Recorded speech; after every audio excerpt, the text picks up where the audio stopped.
कानपुर में सुहाग रात पर पति ने कर दी ऐसी हरकत कि मामला थाने पहुंच गया। आइए जानते हैं पूरी खबर।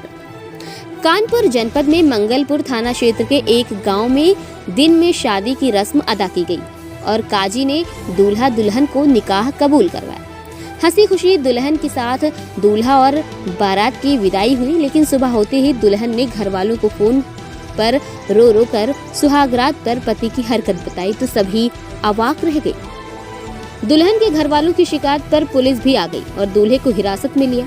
इसके बाद काफी देर दोनों पक्षों में बातचीत के बाद समझौता हो गया। मंगलपुर के एक गांव में रहने वाली युवती का पास के गांव में रहने वाले युवक से सोमवार को निकाह हुआ था। सुबह दरवाजे पर बारात पहुंची तो दुल्हन के घर वालों ने स्वागत करते हुए बारातियों को लजीज व्यंजन परोसे। दोपहर में बारात निकली और काजी ने दूल्हा और दुल्हन को निकाह कबूल करवाया। निकाह की रस्में पूरी होने के बाद घर वालों ने दुल्हन की विदाई दूल्हे और बारात के साथ की। हंसी खुशी दुल्हन को लेकर दूल्हा घर पहुंचा तो हंसी ठिठोली का भी दौर चला। शाम तक नई नवेली दुल्हन को देखने वाले रिश्तेदारों और पड़ोसियों का तांता लगा रहा।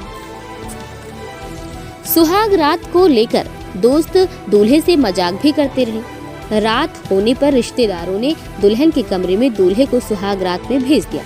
मंगलवार की सुबह घर वालों ने ससुराल में पहले दिन बेटी का हाल लेने के लिए फोन किया तो वो फूट फूट कर रोने लगी।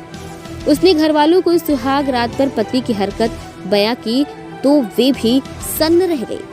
दरअसल विदाई के बाद दुल्हन को कमरे में भेजा गया, जहां दुल्हन सो गई।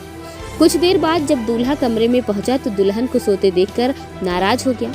उसने दुल्हन को उठाने की कोशिश की, लेकिन उसकी नींद नहीं खुली। दुल्हन ने फोन पर पिता को बताया कि सो जाने से नाराज पति ने उसे बेल्ट से पीटना शुरू कर दिया और उसे बहुत मारा। उसकी चीख पुकार सुनकर ससुराली जन कमरे में आ गए और पति से बेल्ट छीनकर उसे बचाया। घटना की जानकारी पर बेटी के ससुराल पहुंचे पिता ने पुलिस बुला ली। पुलिस जानकारी के बाद आरोपित दूल्हे को पकड़कर थाने ले गई। यहाँ पर दोनों पक्षों में बातचीत के बाद समझौता हो गया। थाना प्रभारी मंगलपुर एसके मिश्र ने बताया कि शिकायत पर युवक को लाया गया था, लेकिन दोनों पक्ष ने समझौता होने पर कार्रवाई से इनकार कर दिया। Bureau report, crime desk, Kanpur.